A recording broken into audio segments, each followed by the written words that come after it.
Heç bir yerdə işləmirəm. Düz 30 ildir bu park bu gündədir. Siz də baxın, öz uşaqlarım böyüdü bu vəziyyətdə. İndi nəvələrim nə velosiped sürə bilirlər, nə futbol yerləri var. Heç nələri yoxdur bu uşaqlar. Nə olar, suava batırız, bu parkı düzəldiniz. Heç olmasa o nəvələr, uşaqlar bir gün görsünlər də, futbol yerləri olsun, əyləncə yerləri olsun. Bu uşaqlar nə vaxtca uşaq yıxılmaz şüşə batır ayaqla. Mənə bir tərəfdən qaçır, ata bir tərəfdən qaçır ki, yıxılar şüşə. Hər yer kol-koz, yaman gündə. Hər yerdə də şüşə sınığı, burada zibilxana, bağçanın böyründə zibilxana, zibili yandırırlar, verirlər bağçanın içinə. Özü düz yataq otaqlarına. Deyib, ora bağçadır, orada da zibilxanadır, düz yanında. Nə vaxtacan bir olacaq. Bu ağaçlar 40 il.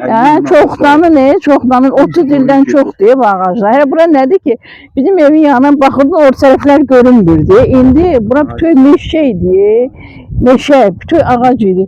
Quruya getdi hamısı. Heç nə görünmürdü, o tərəflər görünmürdü. Bütün dövrəm ağacı. İndi burada bir itlər olur, bir keçilər, heç nə. İtlər də ki, içində qorxusuna adam uşaq çölə buraxa bilmir. Həqiqətən də Qaradağ rayon icra hakimiyyəti Süleyman müəllim baxsın, yəni bu utanılası bir şeydir, həqiqətən də bu vicdansızlıqdır.